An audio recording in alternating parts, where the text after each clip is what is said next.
Thanks for making the Locked On Ole Miss podcast your first listen every day. We are free and available wherever you get your podcast. It's Saturday morning. That means Football Recruiting Saturday with John Garcia. We've made this kind of a weekly thing now.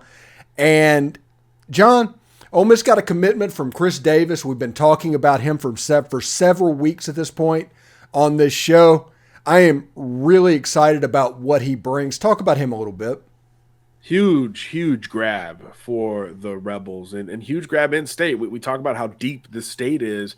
This is now 3 in a row for Ole Miss within state lines. So this is starting to line up and heat up very positively for the Rebels. But you needed a running back in this class. You might even try to bring in 2 or 3, depending on how things shake out. So to grab him as the first back out of Picayune, state champ the last couple years, incredibly productive per touch. 10 yards a carry as a sophomore, almost 9 this past season as a junior, which makes you think, hey, this is a big play, home run threat waiting to happen. And when you turn on the tape, you get that resounding yes very soon after. And it's anytime he touches the football, Steve. Hand it to him, throw it to him. His return game ability in particular is truly electric at 5'11 or so, 180 pounds. This is a game changer. There's really no other way to put it. And I also think that Chris offers a counter to the backs we've seen kind of occupying the backfield at Ole Miss over the last couple seasons. You know, Zach Evans a bigger back, Quinshon Judkins certainly a bigger back, Snoop Connor, these downhill types. This is now somebody who is more equipped to play in space, again, not only as a runner, but as a receiver, which is just as intriguing because now you can think about packages where you're getting guys on the field together, multiple running backs. You can move him out to the slot. You can hand him the jet sweep or a bubble screen, and he can be an extension of your running game without handing it to him. So I think he's got a lot of modern traits and 3-down value, excellent vision, great laterally. And let me say, you know, top end speed goes without saying if he's a great return man. And then the underrated element here, Steve, very good in the margins. He doesn't give you a big target to present. He doesn't get hit very hard because he runs with a great lean and plays with contact balance. So he's not that easy to bring down even if you square him up, despite being known as a shifty, speedier type of running back. So I'm a very big fan of this commitment, especially in the Ole Miss offense, because you're providing variance at the running back position, which has been such a strength under Lane Kiffin. Okay, I'm about to say something that's going to sound absolutely ridiculous. I understand that. I'm not doing an apples to apples comparison here. I'm doing a what Ole Miss is doing kind of comparison here. When Lane Kiffin was at USC and was there coaching wide receivers and working up to be offensive coordinators, he had a thunder and lightning backfield of Lindell White and Reggie Bush. He has got 2 or 3 Lindell Whites on campus right now. They have recruited at a heck of a level. Chris Davis is electric and can do some of the things on a football field that Bush provided to the USC Trojans back in the early 2000s. The punt return game, everything just completely electric on the field. I can see where Lane Kiffin was going right with this. Yeah, that's a great point. Yeah, because you think about the running backs there. Obviously, everybody knows about Quinshon at this point. But, yeah, Kendrick Riscano, big, powerful, low center of gravity type of running back, more of a complete or throwback type. So, yeah, Chris Davis offers you a lot of variance in that thunder lightning conversation. I'll modernize the projection or the comparison, I should say. I think he's a little bit of Tony Pollard. You know, that Dallas just let go of Ezekiel Elliott to allow Pollard to be the guy. I think Chris Davis could eventually be that type. And with Pollard's background, very similar, running back, wide receiver, a guy who was just a playmaker, a guy that you just manufactured touches for. I think Chris has a lot of those same traits in his bag. And again, coupled with what we always expect now at Ole Miss, which is a dual threat quarterback, big-bodied receivers, and a powerful run game, countering that with great slot receivers and or, you know, supplementary backs like this, I really think it just makes you more well-rounded offensively and presents that much more of an issue for opposing units. All right, I'm going to say something to you right now and try and get your opinion on this. It's completely fresh. We have not rehearsed this at all. So, if Dante Dowdle was not at Picayune last year and got all of the attention, would Chris Davis be a national recruit right now instead of just now breaking out? Absolutely. Absolutely. He's got all the modern traits that these spread offenses truly rely on from a running back perspective. Think of the RPO game, right? Running backs coming this way, quarterback maybe is going the other way. Imagine the stress laterally that puts on your second level defenders and even your secondary with some of the safeties in the box. He's got a lot of picture perfect traits relative to this day and age. But yeah, he split carries. He still managed 2,000 yards the last 2 seasons, but he still split carries with Dante Dowdle. So that's why the timing of this grab for Ole Miss is big, because folks were starting to come around. A&M, Georgia, a lot of schools have offered in the last 2 or 3 months. But once he got to the camp combine and off-season circuit, it was going to continue to hit a bit of an apex, and he would have become potentially a national recruit anyway without being the lead back. And certainly, if not in the offseason, during this fall, he would have been one of the breakout running back recruits nationally, because he's going to have a boatload of yardage and production next to his name in 2023. So the timing of Ole Miss to keep him in state and start to lock him in was really important before the season started. And obviously, we're in March, so it's well before the season begins. Do you think he can work his way through to where he's in the All-Star game down here in Orlando? I think he's got that potential. Dowdle was a national All-American type running back, so I don't see why Davis can't climb potentially to that same post. Again, a lot of that stuff is reflected on hype and scholarship offers early in the process, so that's where maybe Davis had been overlooked. But now you start to look at the scholarship numbers, and they're very high. A lot of programs coveting him more and more into the new year. Now he's, of course, committed to Ole Miss, and I'm telling you, he's going to have some crazy numbers, barring good health, this offseason, and certainly when we get to the 2023 fall campaign there for Picayune Memorial, who will be going for a three-peat, with him as really the focal point of the offense. So it's going to be a lot of eyeballs down there, especially with a certain defensive recruit that we'll talk about soon on that roster. So it won't be a lack of exposure or eyeballs relative to the Chris Davis argument.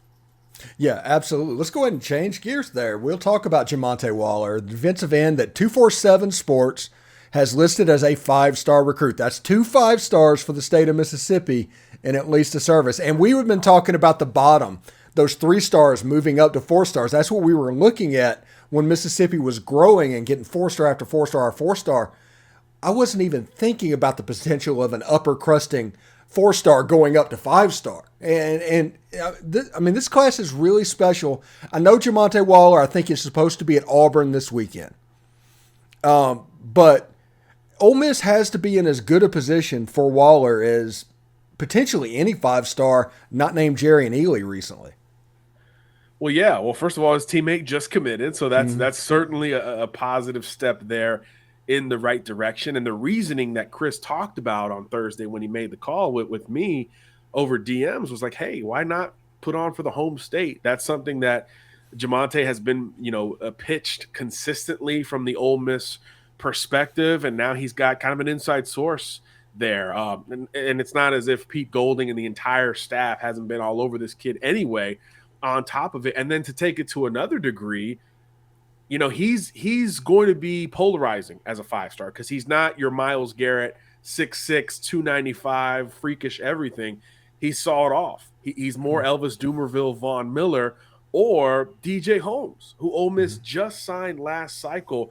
Pete Golding is totally fine with these 6'1", 6'2" edge rushers as long as they're freaky, productive, and extremely strong at the point of attack. And those are all big boxes checked in the Jamonta Waller case. And I think the fact that Ole Miss has been in on him longer is another huge factor in this. He's just now, especially that he's got 5 stars next to his name, he's just now picking up those high-end offers. So I think that's going to be a little bit of a factor when he does start to make a decision. That early in-state loyalty is going to be something that I think rings true in this recruitment. Now, you're going to have to battle, and it probably extends a little bit longer than maybe we would have thought 6 months ago relative to when he makes a decision. But I think no matter how long it goes or no matter who gets involved, Ole Miss is going to have a hat on the table, and maybe the hat on the table when all is said and done here. And I think that would be huge perceptionally, because it's one thing to grab 5 stars on offense when you got Lane Kiffin as your head coach. It's still surprising, but it's a little bit more understandable. But if you go back-to-back years with a defensive 5-star following Centarian Perkins here, I think now it hits a little bit differently, especially within state lines. As we keep talking about, the state is loaded, and that's not slowing down anytime soon. So where those kids go really does matter. Remember the ripple effect of a Cam Akers or a Nakobe Dean leaving the state of Mississippi. The opposite is true when those elite recruits stay within state lines, like A.J. Brown did, like Chris Jones did, and Jeffrey Simmons. Those kinds of recruits, they do shift perception with their fellow Mississippians. So I think Waller's going to have a whole lot at stake when he does come to that final call. Yeah, I told people on my show multiple times, it's like, hey, we're in the middle of evaluation season. It's going to go to about May or June. And then camp season is going to start. And then their senior season is going to start. And then now that the signing day has been pushed up, before they get to camp season, you're going to see people raise up, especially in a state like Mississippi where it's easy to hide players. There's a Chris Jones situation that can always happen. So even though you may not hear about a player until November, that doesn't mean that player can't play. That just means this recruiting process isn't quite perfect at this point. There are only so many scouts and so many eyeballs. And remember, everybody's doing this over multiple classes all at once. Some guys are injured. Some guys are playing different sports. Some guys are on a family vacation. You know, there's so much human element that goes into the timing of all of these things. So, yeah, don't worry about the initial ranking or the initial thoughts. It's about December, January, February. Let's really put things in perspective at that point. But either way, Waller's going to have 4 or 5 stars next to his name, and his commitment will be big and national news on top of it. Absolutely. Before we get out of here, Ole Miss is starting to bring a lot of players on campus for spring visits. They're really, that's, Chris Davis committed. Have you heard any names coming that might be of interest to people? The biggest one is set to be back here, and that's Damon Williams, the quarterback commitment. You know, we have talked about him in 2 different lights. One, when he committed, the fit. Another, you talk about modern fit. Look at this potential future backfield with Damon Williams and Chris Davis now. Athletically, my goodness, good luck to the RPO defenders. But the second light, we've talked about him a lot in, hey, he's all the way out in Arizona. The Pac-12 schools want him. You know, especially Arizona State under new leadership there in Kenny Dillingham. So the questions started to become after he takes some visits, hey, when is he getting back to Oxford and how is he kind of handling committed life? Well, we finally got some answers in that direction. He's going to be back in Oxford over the weekend. He's recruiting his tail off for the red, white, and blue, not the maroon and gold or the green and gold or anywhere else there in the Pac-12. He's got some offensive targets in mind, like the Caleb Odoms of the world, big-time tight end recruit that is setting a visit here in the near future. So Williams is fully on board. The relationship with Lane Kiffin is coming up very positively in what he is telling media members right now. So I think that's a great sign for Ole Miss, because for all of the talent acquisition success in high school and certainly in the portal, quarterback's been its own thing from a high school recruiting perspective. So that's one box that I think has to unbudge itself or go against the trend for Lane Kiffin. There's not a whole lot of boxes recruiting wise he needs to check, but that's a small one that I think is going to grow if something happens with quarterback in this 24 cycle. So having Williams on board early, very big deal to help build the class. But now, of course, you got to hold on, and him coming back to Oxford and continuing to recruit for the Rebels is a huge step. So for me, that's the biggest spring visitor of them all. All right, before we let you go, I do want to get your opinion on this. This show, this podcast, we are Team 12 personnel and moving Michael Trigg out to slot receiver. What do you think about that? Yeah, absolutely. It's about mismatches. You know, think of the tight end receiver hybrids that have found success on Saturdays or Sundays, and those jumbo guys work better outside. It's just something that's more comfortable. They're either going to have more space to work if a bigger defender is covering them, or if it's a smaller defender, their physical advantages are going to come into play right off the line of scrimmage. you don't even have to go far program-wise to look at success stories. Look at Evan Ingram and his renaissance in Jacksonville in the NFL this past season. Basically a receiver, listed at tight end, but he's not in line very often there for Trevor Lawrence and company. So I just think that in this day and age, Stephen, makes the most sense, especially when you talk about an offense that wants to spread you out and run the football. You know, I think we view it as, well, if he's not in line, he's not helping block, and that maybe slows production down for Judkins. But conversely, if more players are spread out and linebackers are now splitting the difference between a Michael Trigg and the end of the line of scrimmage, as opposed to standing right over him as an inline tight end, that's more ground that you have to cover to even engage a Quinshon Judkins or somebody running the football from the quarterback position. So it actually helps the running game when you can spread it out as far as possible, especially when you've got great backs like Ole Miss has now become pretty consistent with. Thanks again for making the Locked On Ole Miss podcast your first listen every day. Make sure you check out our brand new podcast. It's Locked On College Basketball. It has everything you need to know about college basketball in one place. Plus, you get to hear from big-name experts, insiders, coaches, and players. It's Locked On College Basketball, available on YouTube and wherever you get your podcast. John, thank you so much for stopping by. I look forward to talking to you next week, bud. Sounds good, my friend. Appreciate you. All right.